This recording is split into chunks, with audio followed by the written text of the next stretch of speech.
Mesdames et messieurs, bonjour et bienvenue sur l'émission Témoignage, bien entendu sur votre média de la diversité Diaspo Interaction. Témoignage est une émission qui va focaliser sur des témoignages des personnes d'expérience, des personnes qui à travers leur vécu vont nous donner des petites astuces pour pouvoir traverser les différents problèmes, les différentes vicissitudes de la vie. C'est donc une série d'émissions que nous allons tourner à Québec, hors de Québec et dans le monde. Aujourd'hui, le premier invité pour l'émission Témoignage est titulaire d'un master en sciences forestières. Il est spécialiste en évaluation environnementale. C'est un homme très apprécié et très aimé de toutes les communautés de Québec et du Canada. C'est un homme engagé, c'est un homme activiste, c'est un homme intègre, c'est un homme avec grand H. Aujourd'hui, le recevoir, il s'appelle Monsieur Philippe Kambale. Nous le recevons aujourd'hui pour qu'il nous donne le premier témoignage. C'est notre premier invité, mais pas le dernier. Alors, bonjour Monsieur Philippe. Bonjour Florent. Vous allez bien? Ça va bien, merci. Merci pour cet accueil dans ton émission, dans cette plateforme. Merci beaucoup. Tout ce que tu l'as créé avec beaucoup de passion. Tu as mis beaucoup d'énergie. Et je te suis un peu, il y a quand même, ça commence à pogner, comme dire. Les Québécois. Oui, c'est ça. Merci infiniment d'avoir accepté de notre invitation. Alors aujourd'hui, si on disait partir c'est toujours difficile, mais s'intégrer c'est encore plus que difficile. Pourquoi vous avez choisi le Canada, le Québec comme votre ville d'accueil? Bon, merci pour cette question. Je dois d'abord dire que moi je suis en fait originaire de la République démocratique du Congo. Quand je suis venu au Canada, ça remonte déjà à 40 ans. 40 ans? Ça remonte à 40 ans, la première fois. Au fond, ce n'était pas, je dirais, un choix que moi, ce n'était pas mon choix directement. Mais ce qui m'a motivé, au fond, c'est la réputation du Canada. Donc, en tant que jeune étudiant au secondaire, on avait étudié la géographie du monde. Et j'avais dans ma tête, parmi les pays qui m'intéressaient, c'était le Canada. C'était comme un pays de rêve. Quand on était des petits enfants, les gens nous disaient non, au Canada d'ailleurs, quand tu es dans la rue, tu vas en jouer aux billes. On disait que non, les billes, on les ramasse pas dans les rues. Donc ça avait comme alimenté un rêve. Mais quand je suis arrivé, donc, quand j'étais à l'université du Zaïre à l'époque, en première année de l'université, le Canada, l'Agence canadienne d'évaluation environnementale avait lancé un programme de formation des ingénieurs forestiers au Congo. Parce que vous savez que le Congo a la plus grande forêt tropicale. Et déjà à l'époque, le Canada avait déjà des programmes pour aider le Congo dans la gestion de sa forêt. Et dans le cadre de ce programme-là, l'ACDI, avec la faculté de foresterie de M. Laval, a lancé un projet de formation des ingénieurs forestiers. Et donc j'ai été comme, quand j'ai eu l'information, en fait on était en classe, un des profs de l'université Laval ici, M. Pinault, est venu nous dire voilà, nous avons des bourses. Ceux qui sont intéressés à faire la foresterie au Canada, bon, vous pouvez venir me voir pour poser vos candidatures. Et comme mon rêve de voir le Canada était encore présent, j'ai dit boum, c'est l'occasion. Il faut partir. Pour moi d'aller au Canada. Donc je suis entré dans le processus de sélection qui était quand même assez complexe et très sélectif. Alors la deuxième année, j'ai pu être sélectionné, c'est pour ça que je suis venu au Canada. Même si mes collègues me disaient non, il ne faut pas aller là-bas parce que toi tu étais très fort à l'université ici, tu vas finir, tu vas jouer un rôle important ici, mais moi je voulais voir le Canada et mourir. Donc pour le Canada c'était un rêve? C'était un rêve qui s'est réalisé. Vous avez choisi le Canada? Absolument, absolument. À cause des histoires? Des belles histoires. À cause des belles histoires, je dirais, et puis l'opportunité s'est présentée, et puis donc je ne l'ai pas manqué, quoi. Ça aurait été d'autres pays, vous n'aurez pas... Non, c'était vraiment le Canada. Non, j'avoue que, un peu comme tous les jeunes à l'époque, je pense même aujourd'hui encore, j'aime c'est pire aujourd'hui, tous les jeunes en Afrique rêvent d'aller en Occident, d'une façon ou d'une autre. Okay. Ils rêvent d'aller en Europe, ils rêvent d'aller en Amérique. Donc c'est un rêve que tous les jeunes ont. Moi j'avais ce rêve-là aussi. C'est sûr que si j'avais eu l'opportunité d'aller en France, bon, j'allais aussi en France. Mais le Canada était beaucoup moins connu point prisé. Mais moi, à cause de mon rêve d'enfance, je me suis dit non, je vais y aller. Les copains me disaient non, si c'était l'Europe, c'est bon, mais le Canada, moi, je dis non. Moi, le Canada, je vais y aller. D'ailleurs, pour faire un lien avec Koffi Olomide, à l'époque, déjà, c'était à ce moment-là que Koffi Olomide commençait à devenir une superstar. Il était en Europe d'ailleurs, et puis il passait souvent à la télévision, où enfin, il y avait des messages où on disait que Koffi Olomide était l'étudiant le plus célèbre du Zaïre parce qu'il était étudiant en Europe. Bon. Et tout ça, ça alimentait un peu le rêve. Donc moi je me suis dit, voilà, c'est aussi mon occasion aussi de suivre la trace de Koffi Olomide et d'aller en Occident. Donc c'est comme ça que ça s'est fait tout simplement. Une opportunité de bourse. J'ai été sélectionné et puis je suis venu à Québec. Bah, c'est un rassembleur. Je pense que fondamentalement, Kambalé, c'est un rassembleur. Il aime toujours rassembler les Africains, les Congolais, mais les Africains. Et il a cette conscience que l'organisation est fondamentale pour notre épanouissement et afin qu'on occupe une place ici. Ça, c'est une qualité que je lui reconnais vraiment. Puis c'est un leader en ce sens qu'il ne cherche pas toujours à imposer son idée.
Quel a été votre premier choc? Quelle a été votre première impression du Canada? Quelles ont été les difficultés que vous avez rencontrées et quels étaient les défis que vous avez rencontrés? Oui, j'avoue que quand on parle de difficultés ou défis, l'état d'esprit dans lequel j'étais à l'époque, super motivé, je vais donc aller réaliser un rêve, je ne vois pas pour énormément de difficultés, à part le fait que on s'éloigne de la famille, de ses amis, donc il y a quand même une certaine solitude. À part aussi, disons, je dirais, le climat, parce que nous sommes arrivés ici en automne. Okay. Et moi j'étais à Kisangani, qui est à l'équateur, donc la chaleur. Et là j'arrivais, déjà en automne pour moi c'était le froid. D'ailleurs je me rappelle à l'époque, il y avait une grève d'autobus. Donc on a dû partir du motel où on était logé sur chez cette fois pour venir à l'université à pied. On était habillé comme si on était à Kisangani. Donc déjà j'avais senti ce choc de la différence au niveau de la température.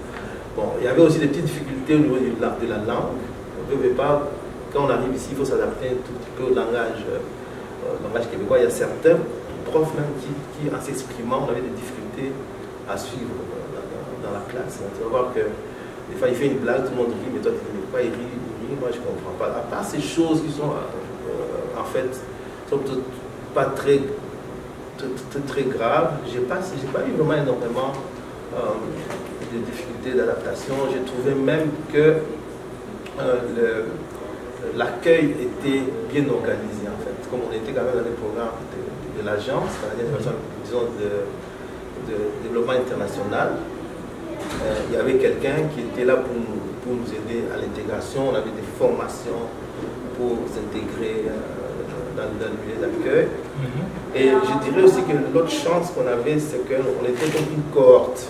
Donc on était comme 9 personnes qu'on avait recrutées en même temps. Donc les difficultés et les défis, c'est quoi exactement? C'est ça. C'est comme je te disais. Pas des difficultés, vraiment juste le fait de partir. De partir, c'est ça pour moi qui était le plus difficile de s'isoler. Mais le fait qu'on était venu en groupe. En groupe, ça a atténué. Ça a atténué parce qu'on avait quand même déjà des gens avec qui et les défis on pouvait discuter. C'est sûr que, puisqu'on est venu étudier, tu vois, les défis les plus importants c'était, disons, de s'intégrer dans le système. Oui, il fallait être sûr que on va réussir les études. Et là-dessus, comme on a eu beaucoup d'aide de la part de nos collègues, de la part de nos collègues de la société d'accueil, je trouve moi que on a eu quand même beaucoup de chance, parce qu'il y avait toujours des gens qui étaient là prêts à vous prendre la main pour vous montrer la route. On avait eu des séances d'initiation qui étaient très orientées vers l'académie, où les gens vous montraient vraiment les choses auxquelles il faut faire attention pour pouvoir réussir la formation. Et on s'est rendu compte qu'en fait, en ce qui me concerne, que la base que j'avais eue au Congo, au Zaïre à l'époque, était suffisante pour que je puisse passer à travers le système. Mais il faut comprendre qu'ici, le système va beaucoup plus vite qu'au Congo. Oui, c'est différent. Vous avez, chaque session, il faut déjà finir les examens, alors qu'au Congo, à l'époque, il faut faire toute l'année avant de faire les examens à la fin de l'année. Donc ça aussi, il fallait quand même s'adapter à ça. Et l'autre aspect que je disais tantôt, c'était des fois les langues. Il y avait des moments où on perdait un peu la compréhension dans les explications.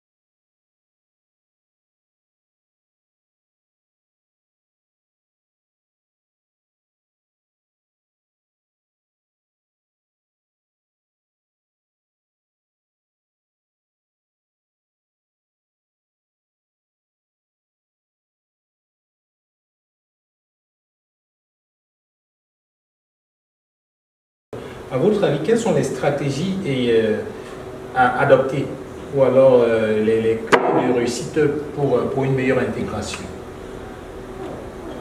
Bon, ce que je peux dire là-dessus, oui.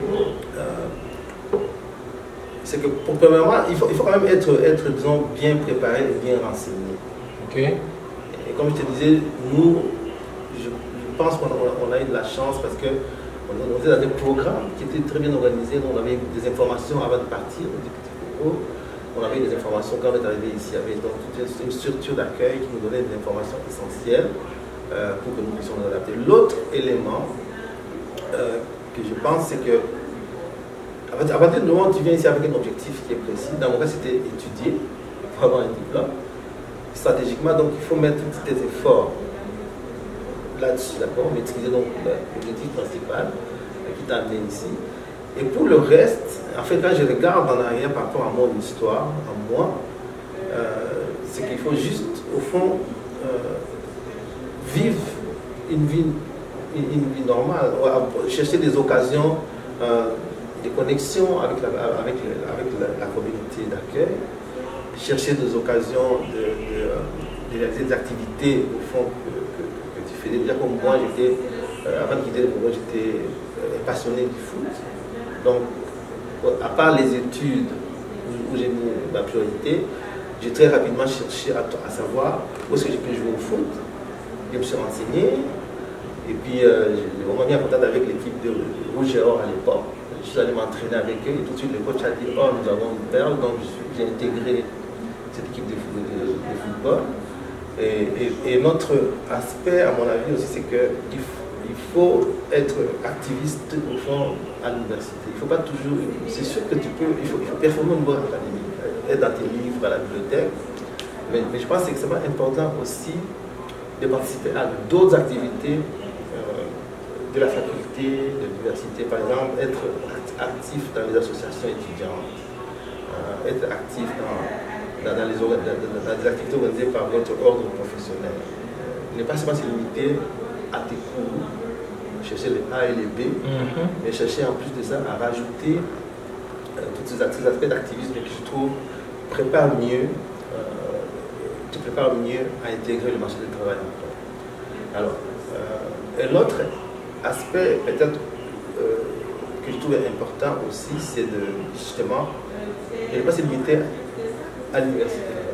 À l'université, ne pas rester sur la tour à l'université là-bas. Il faut sortir du campus, non seulement être en contact avec la communauté, les communautés, disons, ethniques, si je veux dire, ceux qui sont en ville, mais aussi la communauté d'accueil. Éventuellement, chercher à entrer avec les entreprises qui sont dans votre domaine.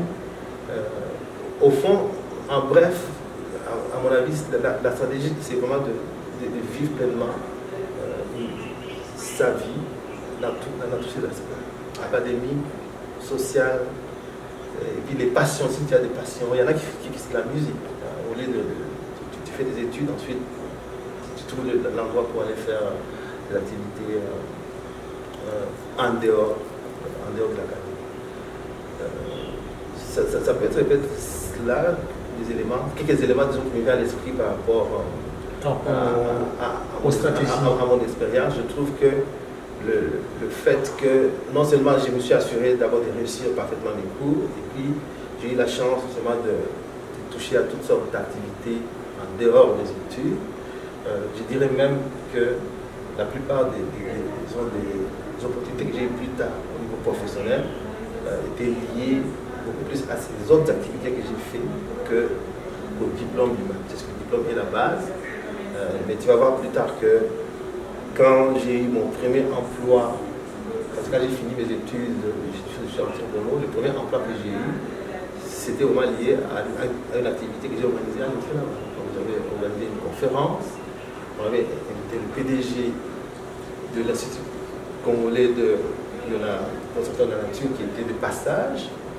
Et quand il a su que j'étais à Kinshasa, et puis j'étais dans une entrevue où il était membre, tout de suite là j'ai su que non, ça me donne beaucoup de chance parce qu'il me connaissait, il avait vu que j'étais quelqu'un qui était dynamique, qui était donc qui peut prévoir des initiatives. Et je suis certain que ça m'a aidé à avoir mon premier poste et qui a complètement propulsé ma carrière. Alors, on est toujours avec Monsieur Philippe Kambalé, un activiste, un pilier de la communauté, un homme très engagé et très dynamique.